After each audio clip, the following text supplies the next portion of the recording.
En direct de Montréal, bienvenue dans la mire du Québec. Aujourd'hui, 14 mai, nouveau test de missile par la Corée du Nord.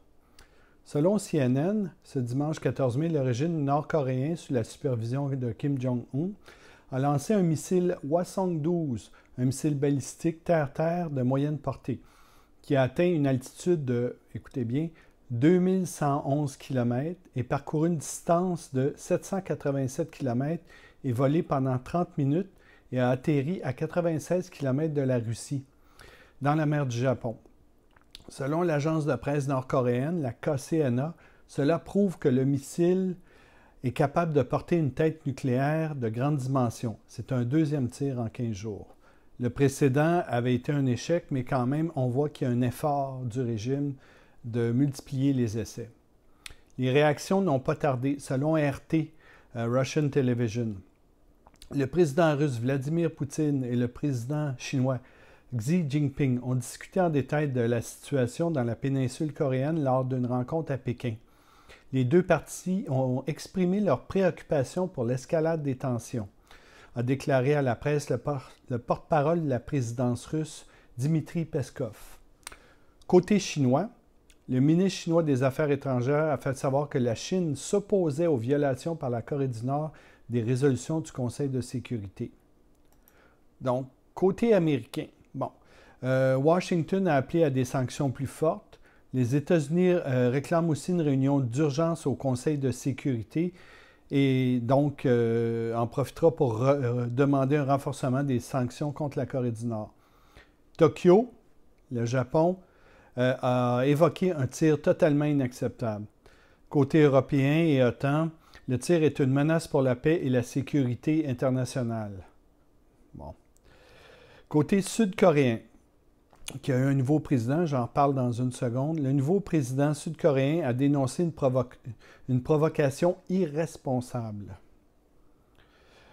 Bon, alors qu'il n'y a pas si longtemps, le 1er mai, le président américain avait dit « Si les conditions étaient réunies, pour que je le rencontre, je le ferai absolument. Je serai honoré de le faire en parlant de Kim Jong-un. » Bon, on peut discuter du choix de mots par rapport à l'honneur, mais je pense qu'il y avait là un réel geste d'ouverture et c'est pas en contradiction avec beaucoup de déclarations de Donald Trump pendant la campagne électorale en se disant que les États-Unis étaient beaucoup trop présents à l'étranger, qu'on devait cesser d'intervenir à tout va.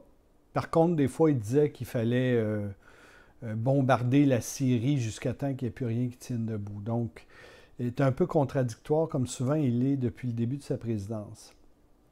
Et la Corée du Sud, juste avant l'essai, il y avait un nouveau président, c'était le candidat du Parti démocrate sud-coréen de centre-gauche, Moon Jae-in a remporté l'élection présidentielle ce 9 mai avec 41,4 % des voix. La victoire de cet ancien avocat des droits de l'homme, partisan d'un dialogue avec Pyongyang, mettant fin à 10 ans de régime conservateur. Donc, on voit une ouverture ici avec un dialogue possible. Voici ce qu'il a même déjà dit. Le Nord et le Sud étaient un seul et même peuple, partageant la même langue et la même culture depuis 5000 ans, estime Moon Jae-in lors d'une entrevue à un hebdo américain.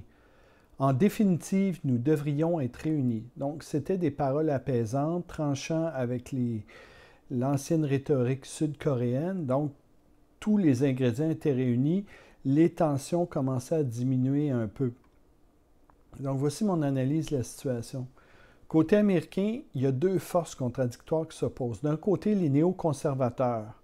Bon, vous vous souvenez de l'époque de Bush, là, c'est eux autres, là, Dick Cheney et compagnie, avec à leur tête les généraux des armées et le vice-président Mike Pence, qui a déjà dit que son modèle était justement Dick Cheney, qui garde la pression maximale sur le régime nord-coréen avec le nouveau système antimissile THAAD, j'en ai déjà parlé, l'envoi de la flotte avec le porte-avions Carl Vinson, qui a finalement tourné de bord, qui est retourné vers la Corée du Nord. Et d'un autre côté, Steve Bannon en tête, beaucoup plus partisan de l'isolationnisme. Donc, on cesse d'intervenir partout et on se concentre sur les États-Unis. Donc, on a ces deux tendances-là, et Trump oscillait pendant la campagne entre ces deux côtés-là. Malheureusement, Trump a la fâcheuse habitude de s'en remettre à ses généraux par les temps qui courent, par manque de connaissance des enjeux et des conséquences géostratégiques. L'augmentation récente des troupes en Afghanistan, ainsi que les attaques de drones au Yémen, appuient cette thèse, alors que sous Obama, Obama avait dit, par rapport à la première attaque de drone de Trump, il avait empêché cette attaque-là malgré que les généraux la réclamaient depuis longtemps. Aussitôt que Trump est arrivé au pouvoir, il a dit « Allez-y, c'est vous qui connaissez votre affaire ». Donc, son rôle de commandant en chef, il s'en remet beaucoup à ses généraux.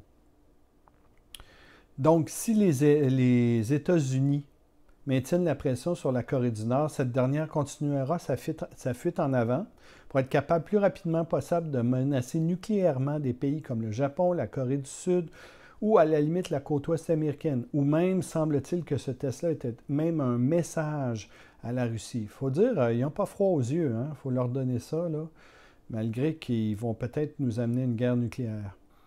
Personnellement, je ne crois pas que la stratégie de l'escalade par les Américains et la Corée du Nord, je les mets vraiment dos à dos, ces deux-là, soit la meilleure pour assurer la sécurité dans la région.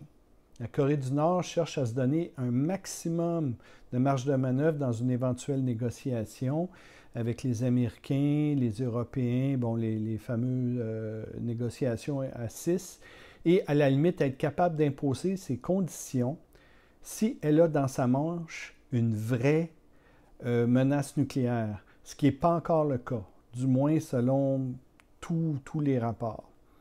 Donc, pour une fois, Trump a peut-être un début de réponse. Des vraies rencontres, un à un, avec Kim Jong-un, rassurer la Corée du Nord sur les intentions américaines. Parce que la Corée du Nord, il faut dire, c'est un régime stalinien, hein? Et c'était un peu la perception des Russes, et c'est pour ça qu'il y a eu la guerre froide, c'est que les Russes étaient convaincus qu'ils allaient être attaqués d'un moment à l'autre, donc ils préféraient s'armer jusqu'aux dents en cas d'attaque américaine. Et en même temps, donc, rassurer la Corée du Nord, puis en même temps être très ferme sur le désarmement de la Corée du Nord. Un peu à l'image du deal que Obama a passé avec l'Iran, dans lequel il disait, bon, vous allez permettre aux inspecteurs de se rendre chez vous, de vérifier vos installations nucléaires pour s'assurer que c'est du civil seulement, mais d'un autre côté, on va lever les sanctions, on va vous redonner l'argent qu'on a gelé chez vous, etc. Donc, c'est ça qui a amené à un deal qui est toujours suivi à ce jour par l'Iran, un peu moins par les États-Unis qui ont imposé certaines sanctions malgré tout.